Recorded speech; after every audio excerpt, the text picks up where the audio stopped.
Hi, I'm Tyson Franklin, and welcome to this week's episode of the Podiatry Legends podcast. With me today is Phoebe Kitto. She's the owner of HR Dynamics in Cairns and the Sunshine Coast. And today we're going to talk about what is and what isn't HR. So, Phoebe, welcome to the Podiatry Legends podcast. Awesome, Tyson. Thank you so much for having me come and talk about all the exciting things of HR with you today. I'm glad you put the word exciting and HR next to each other, because I know when most people hear HR, they go, but listening to you talk in the past and just chatting to you beforehand, I think HR is one of those things that no one wants to talk about, but it can be a very interesting topic. Oh, it's super interesting because we're all about the people, aren't we? And it's all about the relationships. It's about the workplace culture, and it's got lots of juicy stuff to it. Good stuff, bad stuff, interesting stuff, taboo stuff, you name it. There's not much we haven't seen in the world of HR. So yeah, I do think it is really interesting. But I do think that unfortunately there still is that, it's just the gatekeepers, boring, the snowflakes of HR. And there is some perception around that, but I would challenge that. And I would say that HR, contemporary HR, should be really partners in your business. And we should be able to help you get the best from your team. And we should be able to make sure that you're getting a return of investment on one of your biggest costs within an organisation, which is your staffing cost. Oh, true. And I just want to point out to people, yes, you are based in Australia, but I assume whether we're in South Africa, United Kingdom, through Europe, America, probably 95% of everything you're going to say applies across the board. Every country would have little things that are probably slightly different. Yeah, certainly there's different legislation jurisdictions. Australia probably has some of the highest standards when it comes to industrial relations, which I think is something that we should be proud to stand behind. But a lot are just about getting the best performance from your staff and building together a high-performing team. Absolutely, that is going to be no matter how big, small, where in the country you are, what country you're in, it should apply across the board. Okay, so what is HR and what isn't HR? Good thinking. So I was thinking about that as to how you answer that. And I was thinking, you have someone who is marketing your business, or there's the marketing side where you're out there advertising, getting your customers coming in. You have someone who is looking after your finance side of things, the dollars coming in, coming out. The HR is really looking at your human asset, your staff. So that's about getting the right people, making sure that you're getting them to perform to the required level, clarity and expectation, and that you're creating a good workplace. So I guess we're all about the HR. Now, we don't say we're all about the HR. You don't need a specialist HR person in your business, depending upon the site. But as a business owner, potentially that's going to be one of if you've got staff, that's one of the hats that you're going to have to be putting on. And so HR is really about managing that. I sometimes liken it to, it's a bit like you're looking at your staff. You sometimes think a bit about if you're buying a car. If you're investing 50 to 100, 150,000 on a car, you actually go out, you think about what you're wanting to get, what sort of car, what's going to suit, how you're going to be driving it, if it's a new car, if it's a second-hand car, what are some of the features that are going to be really important, and you make sure you get the right fit for what you're getting. It's exactly the same for when you're looking for staff. What are you looking for? And then you don't just get the car and then expect it to run all the time. You have to make sure you look after it, that you put petrol in it, that you send it for servicing and doing all of those things. And yeah, sure, if you don't put petrol in it, like if you don't pay your staff, they're not going to be hanging around. But, are you just putting enough to just get to one trip to the next trip? And it's always a bit dicey as to how you're going to get there. Are you really down there with your remuneration as to how you're treating it? Or are you actually making sure that you're always really full and looking after the staff? And the same with the servicing is, are you making sure that you're sitting down and on an annual basis and clarifying expectations and really setting the right direction for this person working within your practice? And I think that if you can some people that really struggle with the warm, fuzzy, what is HR, when you can really start to look at it in business eyes and pragmatic terms, you start to get your head around what good HR is all about. That is the best analogy I have ever heard of explaining what HR is. Because see, I always thought HR, when on the superficial surface, HR was just rules that were in place. So as an employer, I didn't stuff up and get sued by a staff member. I didn't say the wrong thing, or do the wrong thing and you get yourself in trouble. So to me, it was always like it's something in place to protect the employee and to protect the employer, or a set of guidelines that we were actually going to follow. But looking at each team member as a motor vehicle you've bought for your car, because majority of people listening to this podcast would be quite small businesses. They might have 2 staff, they might have 10, they might have 20. But looking at each staff member, like you said, a car, you're really determining, have you picked the right car for the purpose? You're not going to buy a fantastic sports Mercedes-Benz and take it to a job site with all your tools in the back.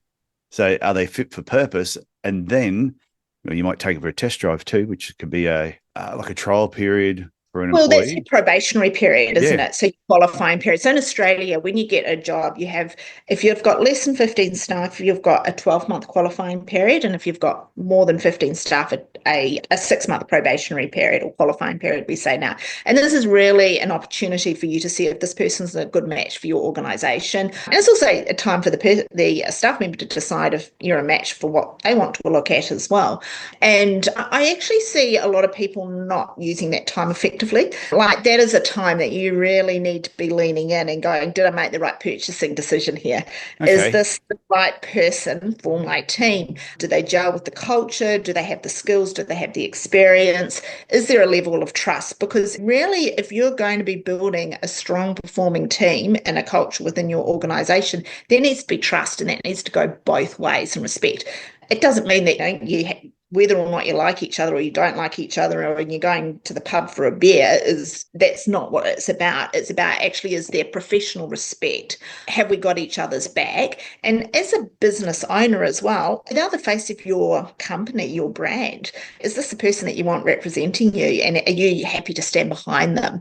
And when people first start, we talk about it, they generally have high motivational levels. Yay, got a job, let's crack the champagne, go and celebrate. We say skill set is low. Now, their technical skill set might be high, but how does the practice operate? Where do they find things? Who do they ask questions? How does the billing work? What are some of the standards that you've got there? What are some of those things? So that's really where you go in and you really micromanage. These are some things of the values. This is how we treat our clients. These are some of our regular clients. These are some of the referrals that we would generally make. That's really kind of micromanaging, making sure that they're acting, performing, behaving, billing, doing all those things the way that we want them to be. And you can say I'm micromanaging you because you get to that unconscious competence or unconscious incompetence. If you don't, you've got to get them working consciously, performing the way that you want them to work, and then it will become an unconscious, like driving the car. Then you have to think about it at first, but then once you do it over and over, it becomes set. So really important that at that time that you're really directing the person. After a period of time, they've been there for a long period of time, they've got the skills, potentially that's when we're going into more of an inspiring the team, making them feel motivated. Well, going back one step though, when you said that trial period, you said that you got to really lean into it. Yep. Is this where some people make the mistake with HR, where they give the person the job, they go, oh, well, they've got 3 months trial, and then they don't really start thinking about it until there's, oh, I've got to do a review in 3 days. And, oh, how have they been going? And they're trying to make a decision. They're going, oh, okay, yeah, they seem to be doing all right. And then they hang on to them. Then the problems turn up afterwards because they didn't lean into it enough in that initial trial period. Absolutely. So in that qualifying period, that trial period that you've got, you really should be micromanaging them all the way through and checking in, making sure that they're correct so that then you can start to step away. And what we often find is that people, because they're new and you want to build the relationship with them, we move into the inspiring, motivating. So we're really nice to them and we're warm and we don't want to have the hard conversations because we're building the relationship. So we kind of can let poor behaviors go and we don't pull it up and we're like, oh, they're just new. I'll just fix it up. So you can be doing the inspiring too early. Exactly. So they start with you and they go, hey, shall we just go have a beer after work? You want them to like you. So you've jumped ahead to the almost the past qualifying period, whereas that shouldn't be happening. And then it's like, and they don't even get the feedback with it. So and then you're like, oh, you're getting to the end of their qualifying or their probationary period, and you're like, oh, you're not right. And they're like, well, mate, I thought we were really good friends. We were working really well together because you've actually championed them because we've wanted to be the nice person and the supportive person. I've even seen situations where there's been a complaint from one of the customers and it's like, oh, I just don't want to ruin their confidence and I don't want to let them down. And you just sort of cover it up and you sort it out, or you've put them with one of your other podiatrists. Yeah. And then after a while, 6, 12 months or whatever, you start to get frustrated. They should be able to these problems shouldn't be coming up anymore, but you've kind of missed the boat because you've already allowed some of this poor behavior to go on and you haven't pulled it up early enough. And it's a really common mistake that we have. I really think it's an exercise we often go through with our clients is we get their staff and we say, are they needing to be directed, like really micromanaging because they're just not reaching the level of requirement?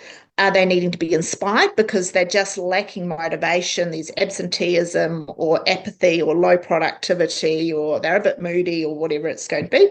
Or are we in the sweet spot clarifying where high motivation, high skill set? Yeah. If they've got low motivation and low skill set, we call it deadwood. And that's when we're wanting to manage them out of the organisation. Like it's Deadwood. really, you call them deadwood? Oh, I like deadwood. that. Deadwood. Yeah, deadwood. They haven't got skill, they haven't got motivation.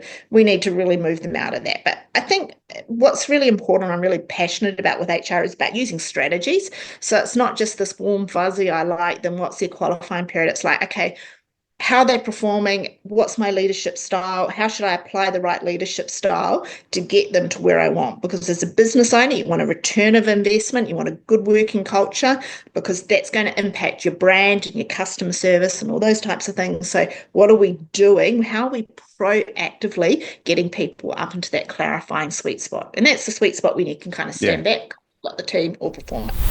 I thought now would be a perfect time just to dive in and let everybody know that I am now offering hourly coaching sessions. I've had a number of podiatrists reach out to me recently who didn't want to be part of a larger coaching organization and didn't want to do ongoing monthly coaching. And this has become really, really popular. I didn't realize how many podiatrists would be interested in this. So if there's an aspect of your business, whether it could be a marketing question, it might be something to do with a team member, you might want to know how to attract the right podiatry team member to your business. Doesn't matter what it is. If you want to talk to me, you can block out an hourly session. And yes, it is a paid hourly session. If you go to my website, tysonfranklin.com, all the information is there. And from there, you can click on the link and you can book in an hourly session with me. And I've been in the podiatry industry for well over 35 years now. I have owned multiple businesses, and there's not too much I have not seen. And I continue to go to business conferences myself so that I can adapt that knowledge to help podiatrists better. So go to my website, tysonfranklin.com. If you want to do an hourly session with me and not commit to any long-term ongoing coaching sessions, please get in touch with me. Okay, let's get back to this interview. So it sounds like HR is one of those things that a lot of businesses think about after a problem has occurred, instead of thinking about, oh no, HR should be something that I'm implementing. As soon as I'm thinking about employing my first person, or first employee, or first team member, I should be thinking about HR right then, not after I've employed them, or not after there's a 12 months later when all of a sudden they're complaining about an unfair dismissal or some other problem. So you can help them right at the beginning. And if there is a problem down the track too, HR would also be one of those things where you can help manage people out of the team the right way. Definitely. So some people are like, oh no, I've only got 2 or 3 staff, so I don't really need any HR support with it. But I'd actually say that it's almost more important at that stage, because you've only got a small team, there's a lot of resources and only 1 or 2 people, and it's a close relationship generally if you've only got 1 or 2. So being able to navigate that is important. So I can't emphasize enough the importance of having good employment contracts where there's really clarity on both parties. This is what remuneration looks like. This is what bonuses or KPIs look like. And this is what time when you can't take leave is. This is breaks, all of those types of things. So it's really clear before you get a problem. And likewise with your policies as well. We generally now stick them into a handbook. I hate sort of black and white linear policies that just are dust collectors that no one really understands, because it's just a lot of gobbledygook. I think if you can put it into something that it feels like the business that you've got, and it's got pictures and color and context, and it talks to the values of the business. And in that, you start to talk about your expectations in the workplace, because there are certain expectations you have as an employer, certainly in Australia, and I'm sure in many other countries, when it comes to preventative sexual harassment, bullying, grievances, all of those types of things. And safe workplace as well. Psychosocial safety in the workplace is a really big one at the moment that we see a lot of. So really setting all of that out, it's really important to have that structure, that framework for moving forward. I think it's become more important as the years have gone on. Like I said to you off air, when I talk to my mum, different generation compared to me, I look at my daughter, completely different generation again, just how things have actually changed over that period of time. And there's always been, I think, even from my mum's era, there's always been unacceptable behaviour. 100%. And I would like to say that doesn't happen nowadays, but it does. It does. There's been, the Australian listeners will hopefully know that there's been some changes to legislation that requires us to do preventative sexual harassment training in all workplaces nowadays. It's legislated. Funnily enough, that happened after the shenanigans that happened down in Parliament House, and suddenly brought out some legislation and saying that we need to make sure this doesn't ever happen. So you've got to do some training around what is sexual harassment. And I would like to think that we don't have sexual predators that are in workplaces, and the majority of workplaces don't. But when I go to this training, do training in businesses, no matter what size of the organisation, there will always be someone, and generally a female, who are saying, yeah, I felt like I was treated unprofessionally, made to feel uncomfortable. That joke just did not land. It made me feel, I felt belittled by it. We've got a case at the moment where someone has put a complaint in because one of the, and this goes down to generational that you were talking about, Tyson. Yeah. One of the older guys said to her, darling, don't you worry about moving those boxes. Leave that for one of the boys. You just go back to the desk and do some of the other stuff. Now, she was super cranky about this and has put in some formal objections to it. But when you talk to the manager, he was like, I was just trying to be nice. I didn't want her to have to do heavy. So there's a real educational piece as to what is acceptable and what is not acceptable nowadays. And it's funny too, because I remember, before I did podiatry, I worked on a chook farm. And when I was working on this chook farm and going through university, when we were stacking chickens and getting ready to put in the freezers, they were weighed, but once they got to a certain weight, women weren't allowed to pick them up. Only the guys were allowed to pick them up. So you can almost see someone, if they've come through that whole era of working in a place where boxes are quite heavy, then they're working somewhere else and there's a heavy box. I don't know if it's the weight of the box that probably bothered her, or using the word darling. That... I guess, from my combination of both. That as well, if someone said that to me, I'd be like, F off, go to CrossFit. I can lift quite a lot. It's not about me being a female. It's about whether, and I can see guys that lift completely unsafely. It's about, do you have the skills and do you have the strength and the ability? And absolutely, there's differences between people with their skills and their ability, and not denying that. But I guess it's just this general broad brush that you're the weaker, the inferior, that is a bit of an issue. And when you say it, people are quite confronted. So I find that we're getting it from two ways, actually, around the preventative sexual harassment in the workplace. One of them is from that generational, where it's just kind of some of those jokes or sharing what happened on the weekend high. And they think it's funny and they're not really meaning to be offensive, but it is just not appropriate in the workplace. And then the other side we get is some of the younger ones, particularly the younger guys that are bringing porn and stuff, which is successful now, on their phones into the workplace as well. And it's like, no, that is not acceptable to be able to be.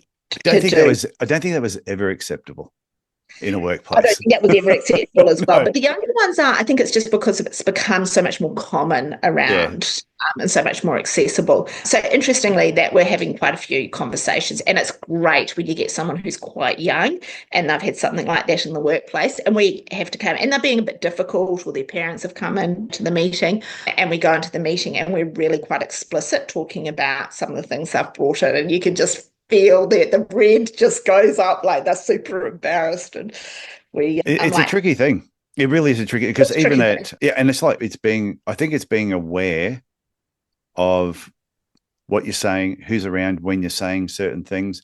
whether you're saying it in the workplace, whether you're saying outside of the workplace as well, you just got to be careful. Because I even know the Muay Thai gym that I go to, and every now and then you'll get someone will make a comment and go, "Oh, god damn, you're punching like a girl."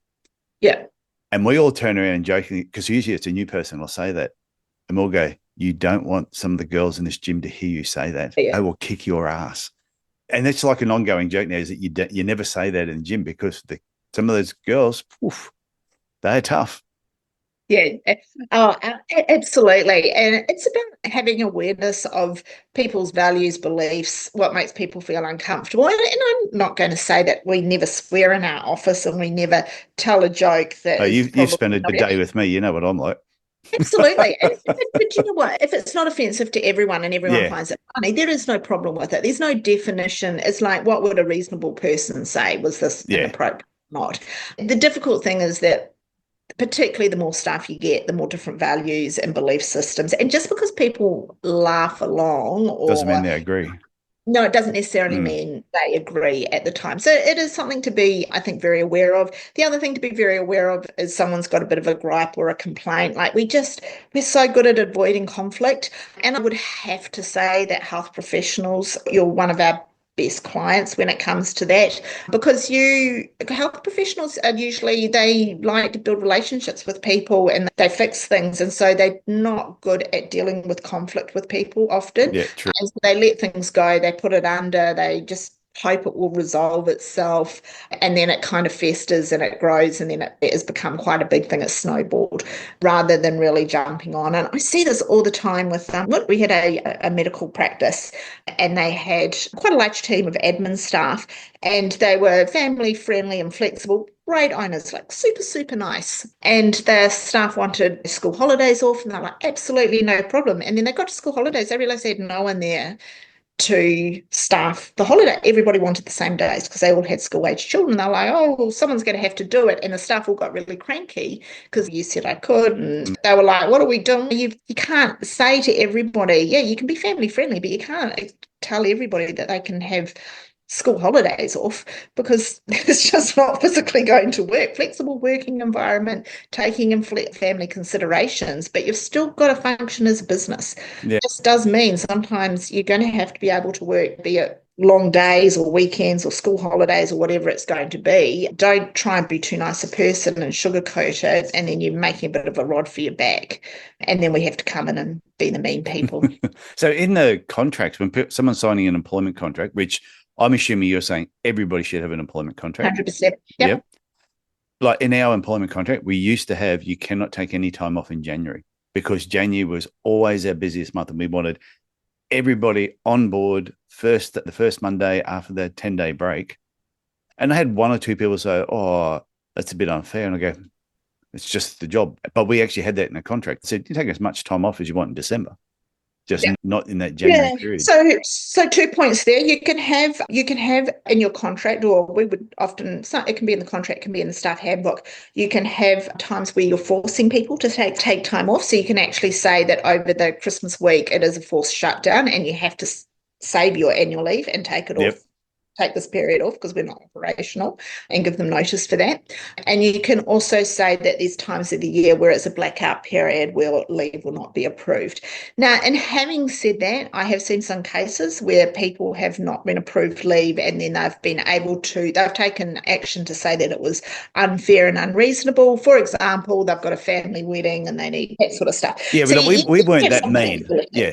Yeah, we weren't you super might mean. say, well, you can't have 3 weeks off for the family wedding that's down in Townsville, but certainly we can give a couple of days either side of the weekend, so negotiate it. But 100%, we put blackout periods. Whenever we're working with clients, we say, is there a blackout period where you tell people you don't want leave, or vice versa? Are there times when you encourage people to take their leave as well? Because we all know that there's highs and lows, and as a business, if you can plan for that's good. It's really important too, from good HR practice, to really keep on top of your leave accruals, because that can can start to become a really big liability in your balance sheet if people have got accrued annual leave and they're not taking it. Two things: it's a big cost if they're suddenly going to be leaving, and you've got to be able to have the cash to be able to pay it all out. But also, if they want to take a huge amount of time off all at once, I've got 3 months and I'm going to take all this time off. Particularly if you're a small business, that can be quite tricky to navigate. Just really keep an eye on that. If you're in Australia as well, you've got long service leave to contest with as well once they hit that 10 years service. So you've got people overseas listening out. Yes, we have this thing called long service leave. If somebody's been with you, isn't it 10 years, 10 continual years, they get the next 100 years off or something. It feels like 100 years, but it's 8 weeks. Yes. Yeah, 8 weeks with pay. Extra leave. Yeah, with pay. Yeah. On top of their normal 4 weeks holiday. Yeah. So good HR is keeping on top of that, making sure that you're not accruing too much of a liability around that. So, no, that's a really good point. And because I was going to say, like, the differences between the different countries and how I know things are probably getting more similar between, like, say, Australia and America and the UK is I used to watch some American TV shows, didn't seem like a decade ago. And the boss would be there and just go, and we just look at me and go, "You're fired, get out," because they'd have an argument over something. And it seemed to be in America, you could just sack someone at the drop of a hat. But I was watching a show only just recently called Running Point, and there's a couple of brothers that work there, and one brother keeps saying, "Oh, I'm just going to get rid of them," and the other one saying, "You can't do that." And he said, "Oh, I'm going to do this." He goes, "No, you can't do that either." "Oh, well, I'm going to do this then." He goes, "We need to talk about what you can and can't do these days." So it really sounds like things are becoming very similar in different countries. I would actually argue it's just not from a legal perspective, but actually, if you're just getting rid of people and at the drop of a hat within your organization, you're going to be eroding trust and workplace culture. Yeah. So that's not a great platform to be building the business upon anyway. I do find it sad, actually, that some employers say, "Oh, I've got enough work. I'd love to put on 2 or 3 people, but I hear so many nightmares and it's so hard to get rid of people. I just don't want to do it." And I really challenge that, and that whenever we have a client coming to us, we will, and they've got a staffing issue, we will ask, what is the outcome that you're actually looking for? And if they're saying, "I really want this person to exit the business, I can't work with this person," we will never say, "No, you can't." Of course you can. Yeah. The analogy that we use is, if this person has been with you for 10 years and there's been no issues and you just had a bit of a Barney, or you didn't like the way that they dressed the other day, we're going, "Well, you don't have good reason. You haven't gone through and given them any opportunity to improve, and it's not really work related." If it is someone who is in their probationary or qualifying period, look, there's always some risk whenever you do a termination, but it's not high, and its penalty is not going to be very much if they get you pulled up with it. So it's really about, what are you wanting to achieve? What is the best route to get there? And what are the risks going to be? And I would also say that sometimes I can say, that is not going to be what we would deem a legal termination, or you have not followed a good process, as in there has not been a good evidence of talking to the staff member and giving them an opportunity to improve.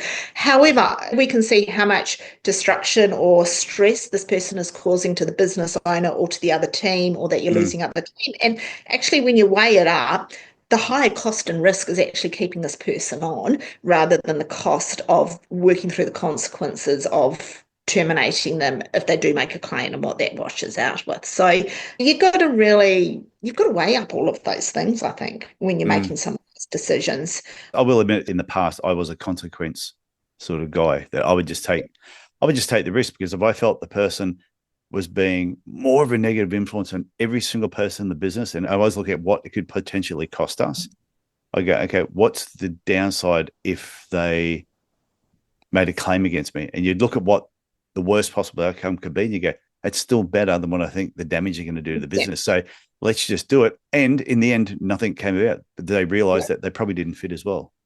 And even in those situations, though, look, I really recommend that you get some advice, because you can still wrap at least. Oh, we got advice, but I got advice after I did it. And so there's my tip to everyone. Get the advice. Don't do what I did. Get the advice beforehand. But what about if somebody, say an employee has a contract with you? Because this comes up a lot in podiatry. An employee has a contract with you, and it might be for 2 years. And they decide after 4 months, I've got a better offer somewhere else, I'm leaving. And they just want to, I'll give you 6 weeks notice and go. what's the repercussions there? Or there really isn't much you can do. It's not really, HR is not really there for the employer in that way. Unfortunately not. No. And even to the point too that we see some people making the mistake of saying you have to give 2 months notice, or I've seen some contracts where they're like 6 months notice if you're wanting to leave. Oh, I know. So I saw one seriously, recently. mentally they're already on their way out. Never put that in. Just don't do it. But the thing is that you will always have to give the person that amount of notice. But technically, they're not going to have to give you that amount of notice. In Australia, this is if they earn under 170,000. If they earn over 170,000 a year, then it goes on to a common law contract, and there is a contractual relationship that they may be up Okay. into. But if it's less than that, they come under the Fair Work, which is only going to be as per the Fair Work jurisdiction, which depends upon length of service, but is generally no more than 4 weeks, 5 if they're over the age of 45. So I'm quite a strong believer in is I like having a base salary, and I quite like having KPIs and bonuses. Yeah. And certainly you could have something to say that you need to work to the end of each quarter for us to pay out your bonus, and they forfeit their bonus or their whatever it's going to be. You certainly could do that as long as you've met the award or the minimum wage requirements with their base pay. So that's something that can hold them. But unfortunately, the reality is you can't force someone to want to stay. If they want to Oh, leave, it's not right. I think that what we would encourage people to do, instead of feeling frustrated and angry at the person, it's about redirecting that emotion to look at yourself. Where did you go wrong with this? Was the interview process not robust? Did you not actually get the right person? Did you oversell the job and you weren't able to deliver, or undersell it and they're actually bored? Were they not getting what was causing them to leave? What was their frustration? Are you not competitive? Now, if it's that their partner got a transfer to Darwin yeah. and you can't do anything, but if there's other factors there, and it's really interesting, this is about, we often provide leadership in the style that we personally like. So if we're a person that likes really direct, regular, black and white feedback, that is what we will give to our staff because we think that's what they will like. But not everybody's like that. Some people, particularly the aimables, that makes them feel very stressed. They overthink the information and they run with it, and they take it that I just didn't like the way that you did that treatment, to they think I'm a bad person and they don't like me and they think I'm an idiot and I've got no friends. Yeah. So you've got to really make sure that's about building the relationship with those people. So you've really got to look at what are the styles of my people. Are they direct? Are they analytical? Are they expressive? Are they amiable? And make sure that you are giving that person what they need to be the best. Think puppeteer. You're the puppeteer. What are you doing for your team to get them performing at their optimum? Because coming back to what we were originally talking about is about return of investment on your staffing resource that you've got in there. Are you doing everything you possibly can as a business owner to be able to achieve this? This is such good advice. Something I wish I had heard about many years ago. And even though we did get advice at different times over the years when I had my clinic, but yeah, I could recall 3 different employees that left at different times, all for different reasons. One, the person was working from overseas, but their wife hated it here and just jumped on a plane and went back home. And you think, well, you can't hold them here. Yeah. And the ultimatum was, well, if you love me, you'll follow me. And I said to him, well, if she loves you, she'd stay. But anyway, Who won? the wife won. Of course, she was going to win. She was far better looking than me. And but another person who they'd met her guy, and all of a sudden, oh, I'm madly in love, and just decided I need to pack up and leave town. And then another person who just didn't like me. Imagine anyone like that, Tyson. I know, but it was just it. It was just one of those things. We were just different personality.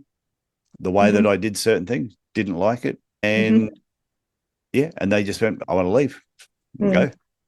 And each time, it always worked out in the end. It worked out for them, and it worked out for me. So everyone was happy in the end. Yeah, look, you do. It's really hard with out of all the different areas of your business, and we know there's challenges in all aspects of them. The HR side is the one that is the emotive side. The HR side is the one that we feel let down, or we're like, but we gave them this and we did this for them, and that can really tug at our strings. And it's quite hard to remain quite sort of focused and pragmatic as a business owner and not be poor me and all my frustration out on the staff and actually think, okay, what can I learn from this situation? How can I prevent this happening in the future? What do I need to do more of, less of, keep doing in order to build that team? Because let's face it, no one goes to work and goes, gosh, I hate my job. I don't want to like my clients. I don't want to like the admin staff. I don't want to like owner. I don't want anyone to like me. I want to just need no one thinks like that. Everyone wants to be proud of where they work and they want to be liked. And so it's really about helping them get there. And sometimes we get to the end of the road with an employer.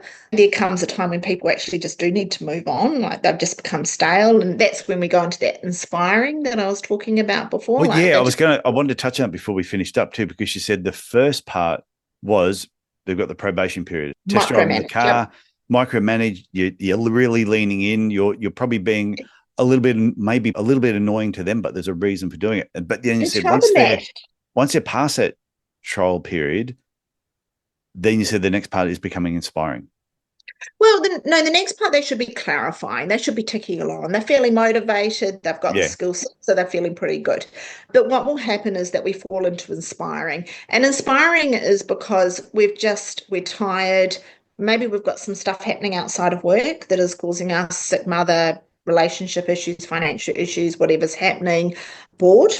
They're always getting the same clients, the same things coming in. And so you need to work out how they need inspiring. Sometimes it's carrot and stick. Sometimes just telling people if they don't pull their head in and start working harder or acting in a certain way, they're going to be losing their job or on a performance management plan, and that can be very motivating.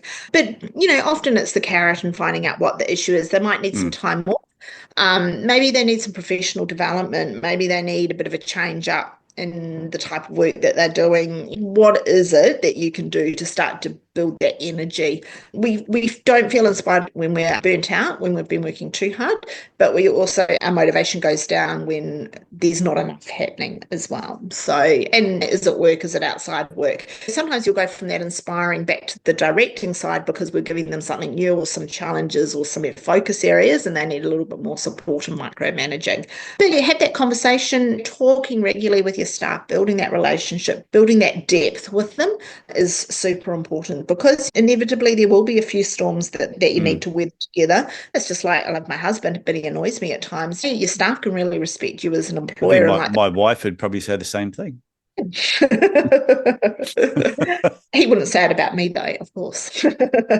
No. So what you're saying then is, and this is where probably why you need to have KPIs and things that you measure in your business, because sometimes it's the KPIs that will let you know that somebody is burnt out, because their numbers will tell you they're seeing the same amount of patients, but they're just not reaching the levels that they were reaching. And it's not because it's all about, because I know some employees will listen to go, oh, there you go, the boss just wants to make more money.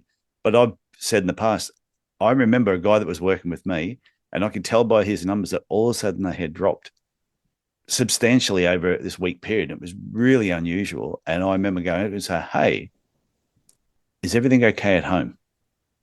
And he went, well, and then he told me what was actually happening. I went, holy crap, why are you even here? Like, take a couple of days off. Just take a couple of days off and just work through that. Had those few days off, came off, bang, was back up to where he should have been. Yeah. As a business owner, I'm sure you covered this in other podcasts, you need to be all over those numbers, because if you can start to see a trend starting to change, you need to be all on top of that and holding staff to that and the KPIs. And is it something they're doing, or is it something that you're doing that's actually causing that drop in the numbers with however you measure it? So there's that side, which is very black and white numbers driven.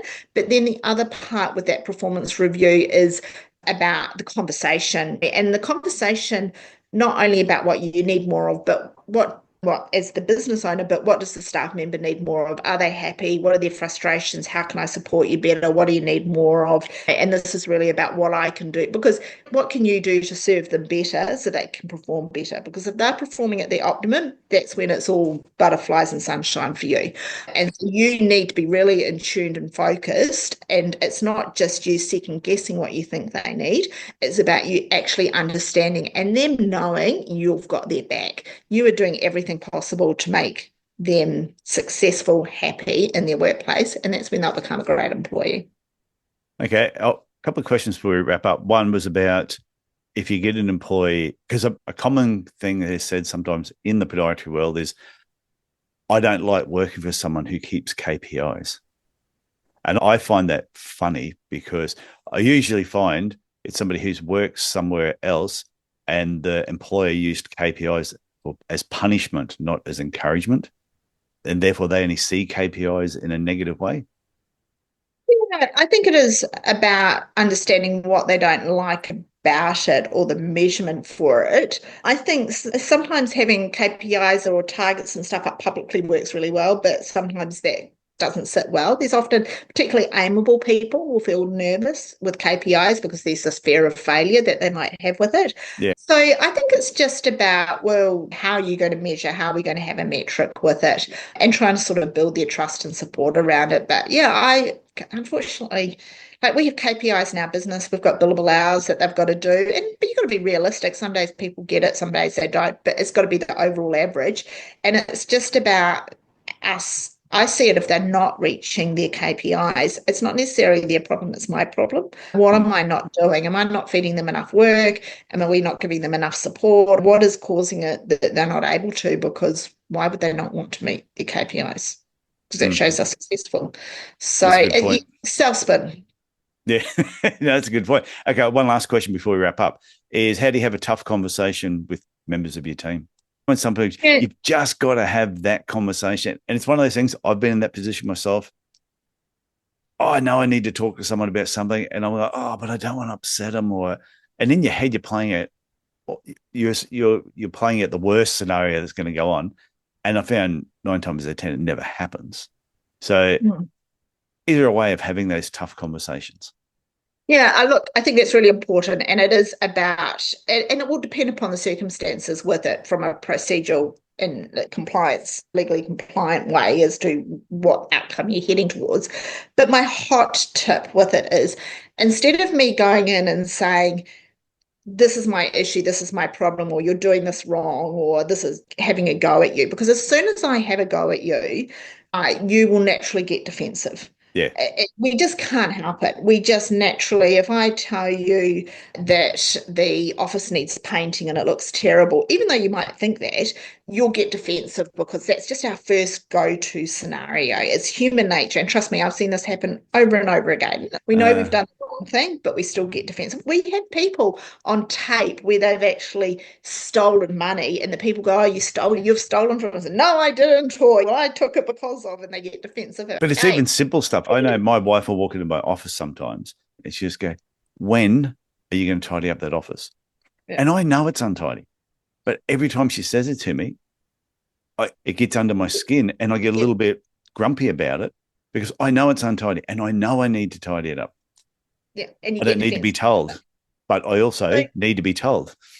The much better way to do it is if we were going into your office and I said, okay, what are your thoughts about how the office is looking, Tyson? You're much more likely to say, could do with some work. Yeah, could do with some work. Needs to get tidied. Yeah, I agree. Let's talk about that. Because if they actually say it first and they own it, they're much more likely. Now, they might say, you might say, it needs some work, but I haven't got the time and I haven't got the money. You go, yep, understand all that. You can understand all of those, but we still need to make sure that it's professional and presented and aligns with the brand. So how can we work through some of these other things? Because often there'll be a reason why they're not performing or what's happening. But you actually, and that is my hot tip for having those conversations, is really coming in. And sometimes people will know there's been a bit of an argy-bargy and you're like talking to the person afterwards, instead of going, what were you doing talking to them like that, is go, mate, what happened? Tell me your version of events. Yeah. And just let them go blah. Because once they feel that they've been able to get it all out and they've been heard, they'll be far more likely to take on board what you've said, and you'll be able to engage in good conversation. So this is such good advice. You've actually made HR, like you said right at the beginning, sound very exciting. It's great. Excellent. I'm trying to come up with a fantastic title for this. Cover your ass. Or something like that. HR, cover your ass. I think that'd be a great title because that'll make people actually listen. So before we wrap up, if anybody wants to reach out to you, if they've got staffing questions, they just want to contact you, what is your website? What is the best email address? Sure. So love to hear from anybody. Our website is hrdynamics.com.au. And the email is Phoebe, Phoebe, at hrdynamics.com.au. Okay. So And if people are overseas, do you ever help anyone overseas, or do you direct them to somebody else? Do you have contacts over there? it depends upon the country. We've had a few people in New Zealand that we may be able to direct you towards it. If it's just generally coaching that you're wanting to talk about and discussing Yeah. it, not from a legislative perspective. So we do have some clients that have got staff working overseas or that we work with. So that's not completely uncommon. We can still work with you and support you. It's just email teams, like people are people, as I said. So please, if you're overseas or in Australia, and even if you just want to have a bit of a chat about it and Yeah. some of your options, we'd always love to hear from you. Yeah. I like what you said just about the coaching side of things, because sometimes people might go, oh, I don't really want to engage them, but I'd love to block out some time just to talk through Yep. some things. I need And 2 hours yeah, to and talk I through do that something. even with my coaching stuff. I have people that, yeah, I'll talk to once a month, or some it's twice a month, and have other people that they just book in an hourly times with me, and we'll run through a few things, get that sorted out. I won't hear from them again for 6 months, and then they'll Yeah. get back in touch with me, and that just works well for them. Yeah, we often say that we come and go from your lives. So there'll be periods which are quite intensive, and that might be because you need to get your contracts and your handbooks and your job descriptions, KPIs and stuff. Once that's set up, you should be self-manageable and we might step back. But then there might be a bit of a staffing issue or someone needs a bit of help or frustrations. And so we will come in and out of your life depending upon what's happening in the business and the growth of the business. And I think that's what, that certainly seems to be the model that we're seeing more and more, even quite large organizations Yeah. use. They're empowering managers and departmental managers to look after a lot of the HR, and then they just bring in the technical side of things or the external support as and when required. Yeah, and also let people know on Facebook, it's HR Dynamics as well. That's And right. on LinkedIn, it's just your name, Phoebe That's Kitto. right. Yeah. So I'll put those links in the show notes as well. So That'd Phoebe, be awesome. I want to thank you for coming on the Podiatry Legends podcast, sharing your wisdom in everything HR, what it is. And I don't know if we really touched on what it isn't, but it was more the what it is. And I've learned a ton from this already. Just there were a few aspects there, especially that car analogy. I just think it just makes sense. It's really good when I'm talking to a group of blokes who are forced to come to something HR and they can't see there's any relevance. And when you talk about the cars, I can get them nodding and they're like, Yeah. we bring it all back to that because it's got to make sense. So, yeah, but look, thank you so much, Tyson, for having me on. Good luck to everybody. And yeah, HR is an exciting profession. Trust me. Okay, so thank you very much. Thanks, Tyson. Well, hope you enjoyed this episode with Phoebe Kitto. And I tell you right now, I learned so much about HR. I thought this episode was freaking great. If you know anybody that has a podiatry business or has any business, I would steer them towards this episode. I tell you right now, there's a lot of things we spoke about. I almost guarantee they are totally unaware of. And I know some podiatrists that have tried to employ a new podiatrist into their business, and they've been held back because of an outlandish contract that they had. But now, after listening to Phoebe talk about what can and can't be in a contract, you realise they couldn't do that. So I think it's one of those areas that up until now I thought was boring as batshit, and now I find it actually quite exciting, especially that car analogy. When you really think about who you're going to employ as a car and are they fit for purpose, it just makes sense. So please tell all your podiatry friends who have a business that this episode exists. If you know anybody that just has a business, steer them towards this episode. They will learn so much, and I tell you now, they will thank you for doing that. Okay, that's it for me this week. I want you to look after yourself, look after your family, and I will talk to you again next week. Bye for now.